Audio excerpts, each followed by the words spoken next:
Dzisiaj, gdyby chciał, to by był odcinek dla służby zdrowia, ale trochę nie będzie, bo trochę nie pasuje, ale można by.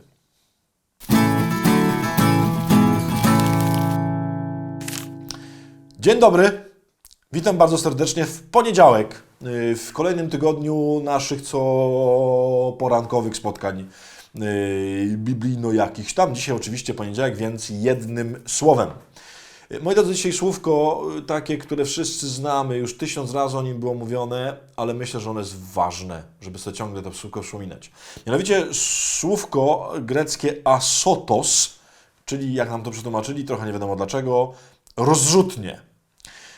Słówko na pewno kojarzycie z przypowieści o synu marnotrawnym. Jak młody chłopaczek wziął od swojego taty kasiurę i pojechał w dalekie kraje, to napisane, że żył tam rozrzutnie. Ja zawsze jak to czytałem, no to przecież żyć rozrzutnie, no to znaczy tak, że po prostu chłop poszedł do galerii, nie? I po prostu wydał wszystkie pieniądze na buty i na koszulki i na nie wiem co, i na iPhony, nie? Kupił ze 4 na przykład, czyli zupełnie bez sensu. Na tym miałoby polegać rozrzutność. Greckie słówko asotos, no naprawdę tego nie oznacza i jakby nie wiem trochę dlaczego to tak to tłumaczą, no. Bo to głupio zupełnie jest. Czasem to słowo tłumaczą, to już troszkę lepiej, jako rozwiąźle. I to rzeczywiście już troszeczkę może oddawać to, co to słowo oznacza. Ale to też się bardzo jednoznacznie kojarzy przecież no, z nieczystością, z tym, że poszedł w jakieś po prostu złe relacje i tak dalej, i tak dalej. To się pewnie wiąże z tym, że potem jego brat starszy, jak tam gada z tatą, to mówi, że on te wszystkie pieniądze wydał właśnie na prostytutki. Skąd ten brat w ogóle to wie, to nie wiadomo, ale no, pewnie stąd się wzięło też to tłumaczenie rozwiąźle. Greckie słowo asotos, jak sobie zajrzycie do słownika biblijnego greckiego, to nie wymyśliłem, tylko trzeba tam sobie pogrzebać, asotos, oznacza dosłownie być w stanie, z którego się nie da człowieka uratować.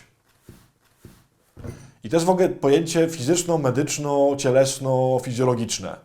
W takim sensie być w takim stanie cielesno-psychiczno-emocjonalno-duchowym, gdzie człowieka nie da się już odratować.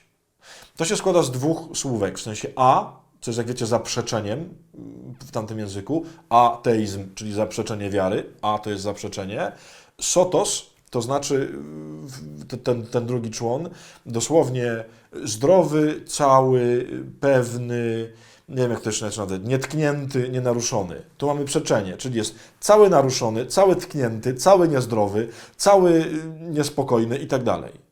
Czyli ten chłopak, według Biblii, nie po prostu wydał kasę, nie wiadomo na co, tylko nieodwracalnie się zepsuł. Nieodwracalnie, tego się nie da uratować. Się rozwalił. Co jest piękne w tym słowie? Pan Bóg to nieodwracalne naprawił.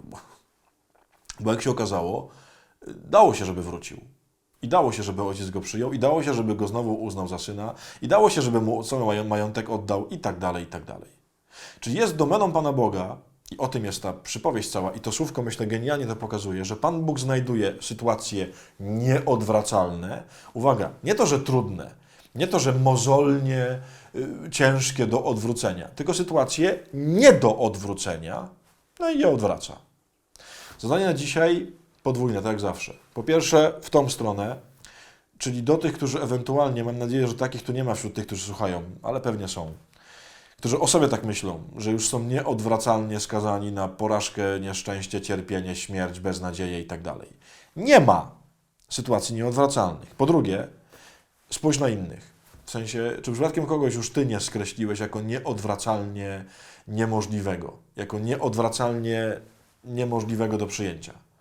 Nigdy nikogo nie możesz skreślić. Ta przypowieść mówi, że nawet jeżeli ktoś jest asotos, czyli jest całkowicie nieodwracalnie niezdolny do powrotu, no to jest. Z Panem Bogiem się da zrobić, żeby był możliwy do powrotu.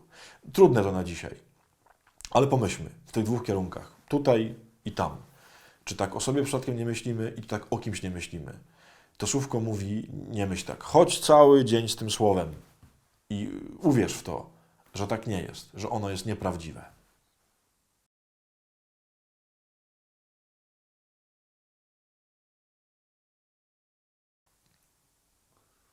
Co się tak zawiesiłeś?